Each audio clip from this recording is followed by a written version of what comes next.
The opinions expressed in this program reflect only those of the participants and are not necessarily those of the sponsors, management, or staff of WTBQ Radio or FST Broadcasting Corporation. WTBQ. Good morning. You are listening to the Nonprofit Notebook. I'm your host, Anquinette Hayles, and I am so excited because today in the studio, I have Lucia LaSpada. Did I say it right? Lucia LaSpada. Lucia, so close. Lucia LaSpada. Welcome. She's from Laced Photo Media. Did I say that right? Yes. Okay. Lace Photo Media. Lace Photo Media. She's also a 40 Under 40 recipient, 2024 40 Under 40. So congratulations again. Thank you so much. Yes. And it's so great to have you in the studio with us. So your first time here, tell those who are listening a little bit about who you are, what you do, where you're from in the Hudson Valley. And yeah, we'll start there. Yeah. So Lace Photo Media, I'll just tell you, is an acronym for Lucia and Alicia Civilli. We are sister CEOs. Sister CEOs. I love that. Yeah. I love that so much. Okay, go ahead. And we're both from Gardiner, New York in the Hudson Valley, right near Minnewaska. Mm-hmm. So that's like that, and the Shawangunk Ridge and everything like that. So we were really close to nature. And I forget the other question that you had. Yeah. No, just tell us a little bit about yourself. Oh, yeah. So you're originally from Gardiner, New York. So that's where you grew up. Now, did you go off to school or did you just kind of study in the area and then you just woke up one day and decided, hey, sister CEO, let's do this. Let's open up a business? So there is a little story behind that. Mm-hmm. We actually my sister and I were both in kind of corporate environments. Mm-hmm. And it just became very overwhelming.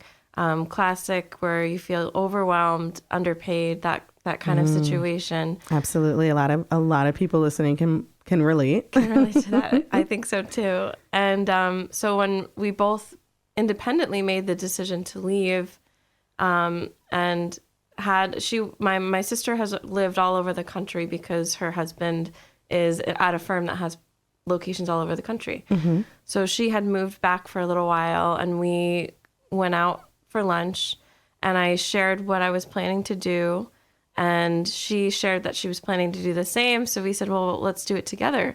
Oh, wow. Yeah. That's awesome. Yeah. And the rest is history? And the rest is history. Now, how long have you both been in business together?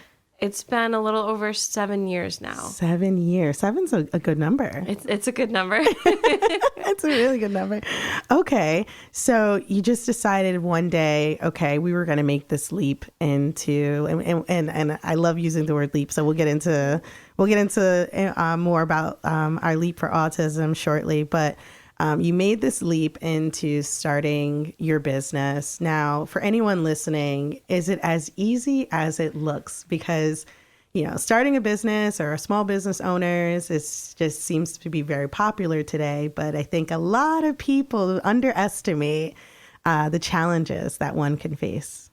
Definitely. I underestimated as well. Yeah.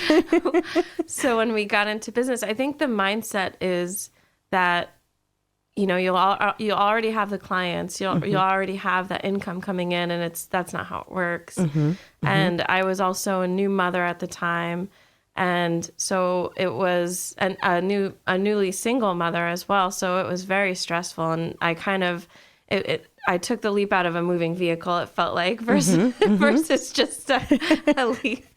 And so it was, but having a business partner, yes, was very, very helpful throughout it all, because I feel like there are a lot of solo entrepreneurs that don't have someone to bounce ideas off of or, have that support necessarily unless they're part of networking groups and talking to other business owners that are independent. Absolutely. Now, it's interesting that you brought up just networking groups and talking to other business owners. You were previously the president, and that's actually how we first connected. You were previously the president of the Gardiner Association. So tell us a little bit about that, because like you said, when you're starting a business, there are multiple challenges. And even if you have a partner in it, you still need those connections, and associations like the Gardiner Association gives you that opportunity. So for those who are listening that have never heard of the Gardiner Association, help us put it into perspective. Yeah, so the Gardiner Association of Businesses started, I think, in the early 2000s. I think either 2000, 2001. And as a nonprofit, it's gone through ebbs and flows where it's been really successful, then it drops off, and it just happens that, someone picks it up, brings it back, and then it can drop off occasionally. So there's some chambers and organizations like that. So when I was introduced to the Gardiner Association of Businesses, they were considering dissolving the association because it had been stagnant for a few years. And I was starting Lace at the time as well, and I said, no, don't do that. Like, this is really important for our town to have something like this. And absolutely, yeah.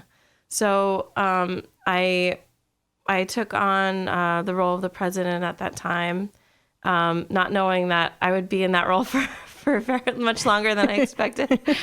And then I just really went on foot, to different businesses to talk to them in person and share more about the association. It was put a lot of work and effort in the beginning to try and get it going again. And we redid the website and everything like that. So when it was all said and done, we grew, at the height to a little over 120 members. Wow. In the association. Wonderful. Yeah. Mm-hmm.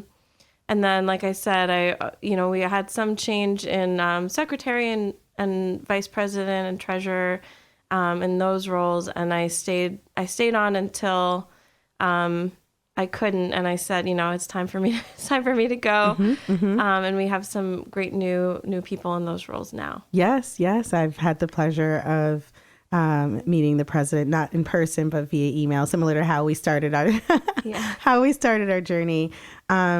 So interestingly enough, you talked about just redeveloping the organization or the association, and you said you went door to door. And we're living in such you own a media company, but we're living in such a media-driven society today that, are you telling us that still the door to door, the what do they call it?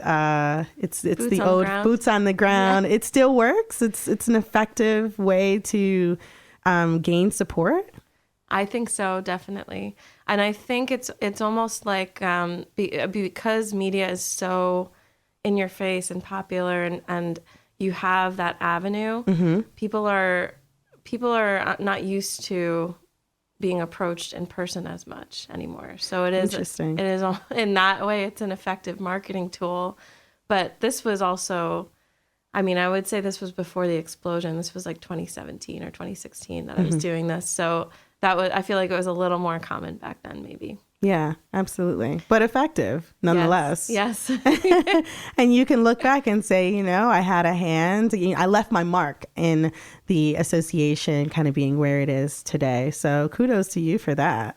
Thank you. Yeah, absolutely. So, okay, Lace Photo Media, tell us just a little bit about, like, what are you doing? What projects are you working on? What are you doing in the community? And so on.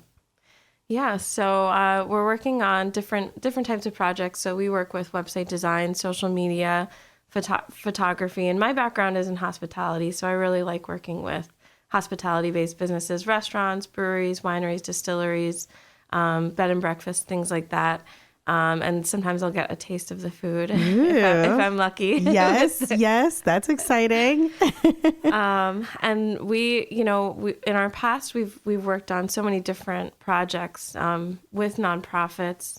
One of them being with the Angels of Rock or Angels of Hope, and that's an amazing organization. They have an event every year to help with anyone that's going through either cancer treatments or something that's affecting their life in a way with health and wellness. Oh, wow. Yeah. That's awesome.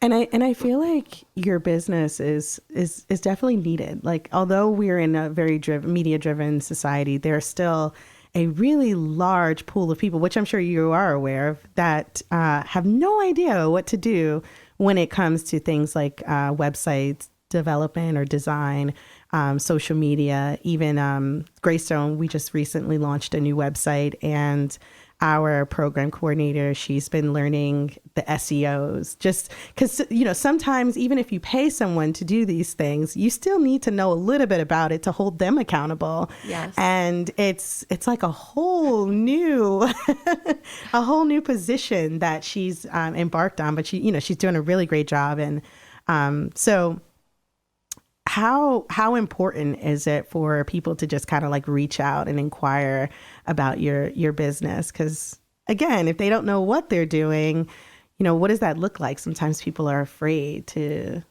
reach out and say, I don't know what I'm doing. Can you help? Yeah. I mean, well, usually when we onboard a client, we discuss with them what our process is. And we share, like, this is what we'll be doing. This is how we work. This is how we develop the strategy. And we're going to be with you every step of the way. I like that. And I think they're not so used to that, even working with local firms in some sense, because everyone's process is different. But we have a pretty rigorous onboarding process so that, we share before we actually share with the world, we're sharing our process with you and making sure that you're satisfied and approve and that you understand what we're doing. Yeah. Okay. I love that. Okay. So we're going to take a quick commercial break. We'll be right back. You're listening to the Nonprofit Notebook.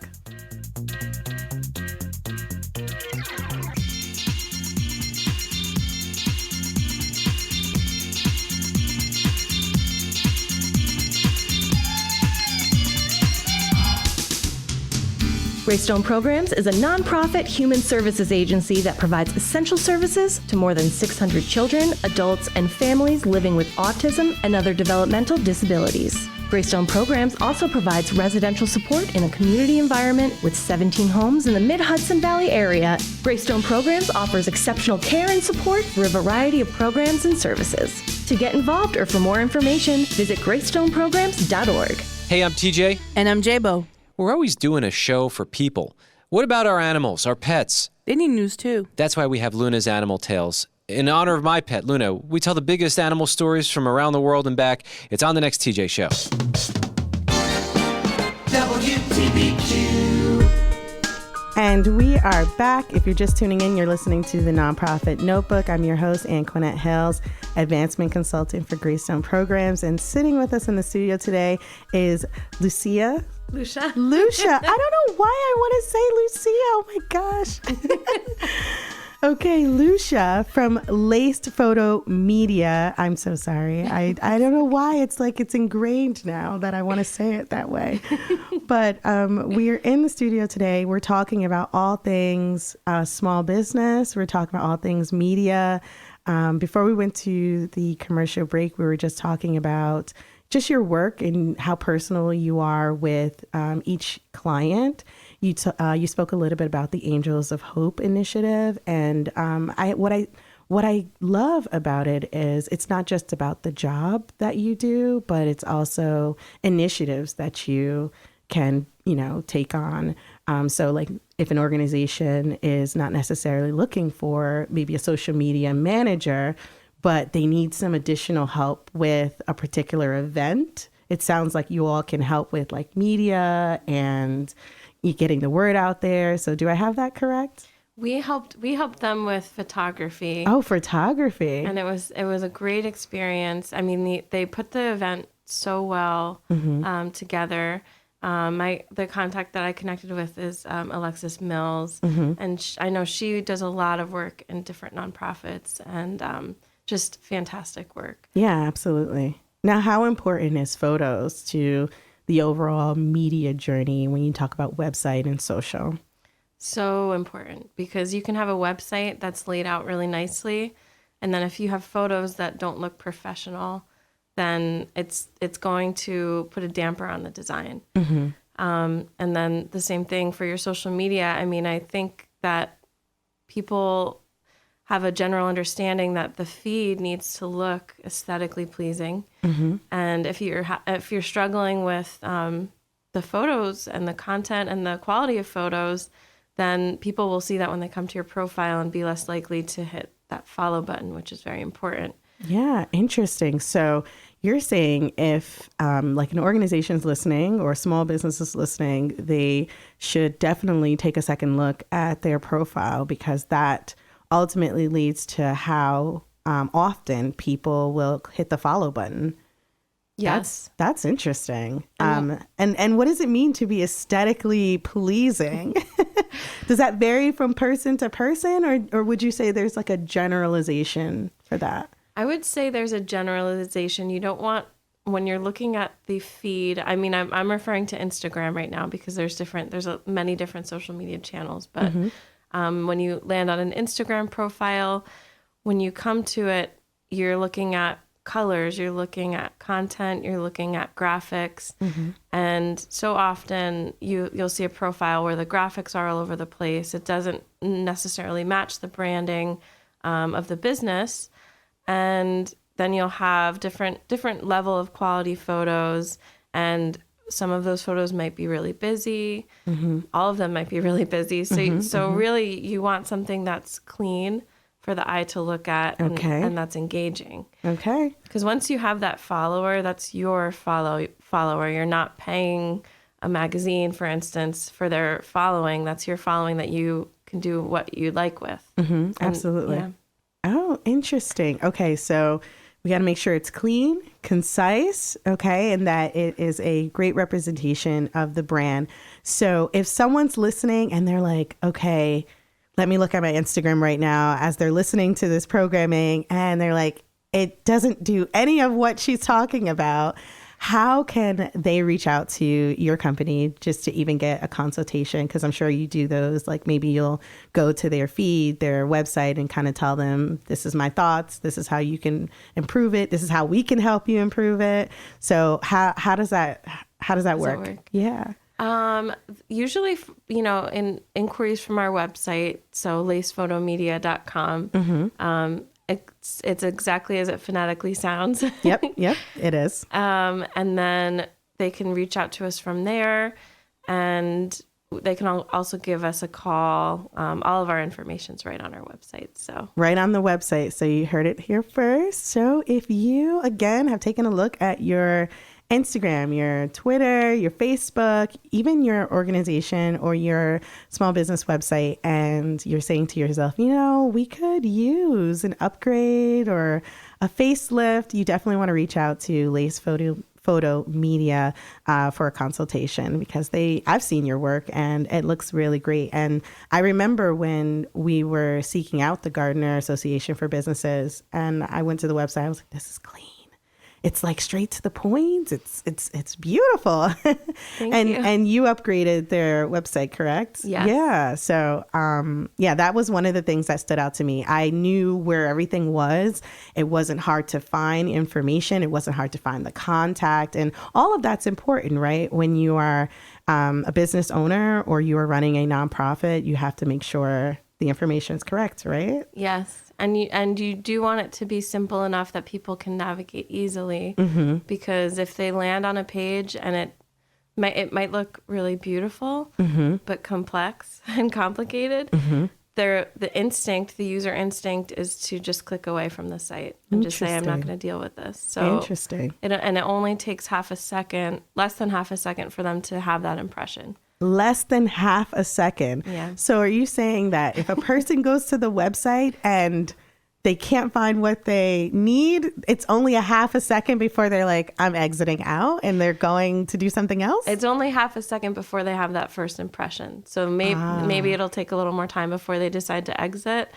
But the first impression, less than half a second, and they've already decided what they think about your website. Interesting. Yeah. Interesting. And what's your take on just like reels and videos? Because sometimes when I'm scrolling on Instagram or even Facebook now, because Facebook's kind of changing over, they're trying to compete, even though Meta owns both Instagram and Facebook, but it seems like they're kind of jumping into the Reels business. What's your take on how long videos should be for the consumer?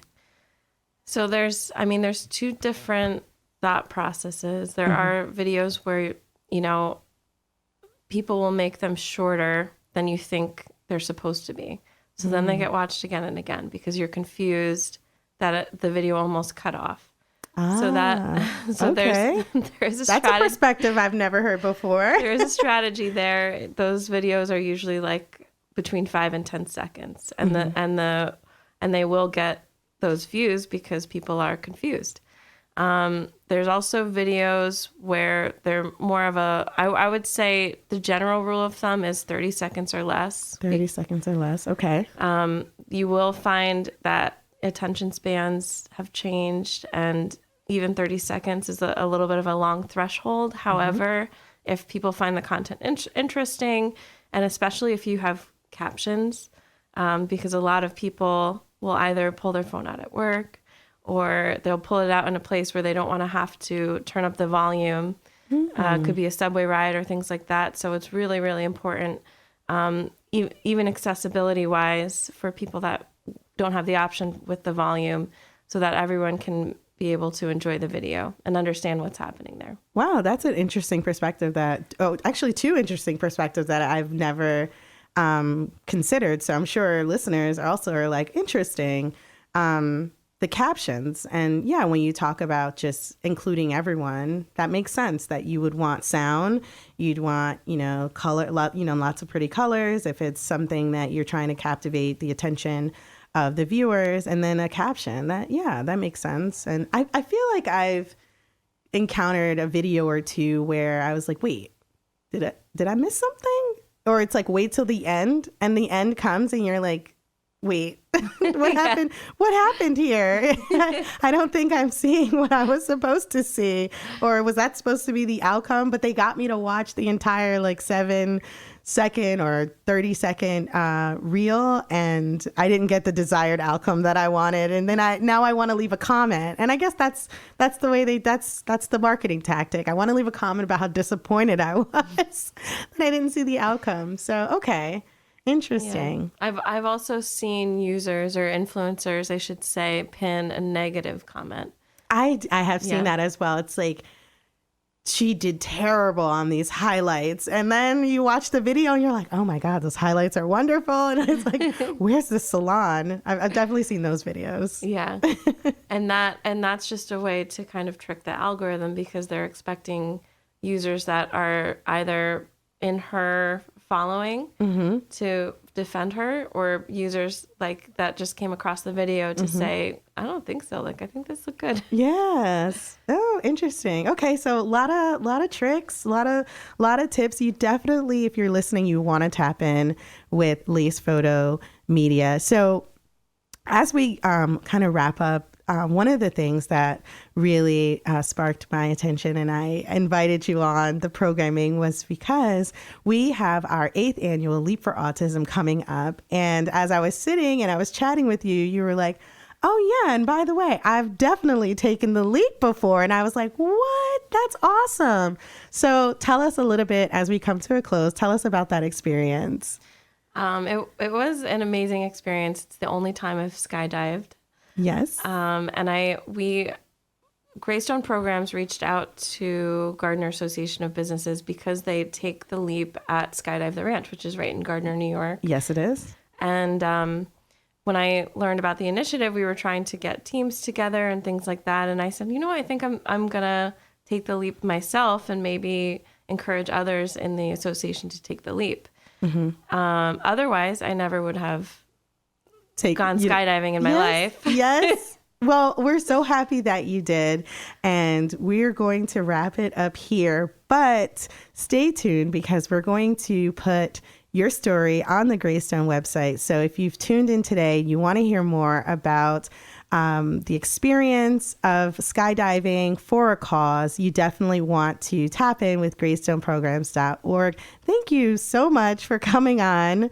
Tell us how we can stay in touch on media. Yeah. thank you so much for having me. And if you want to get in touch with us on social media, it's at Lace Photo Media. If you want to visit our website, lacephotomedia.com.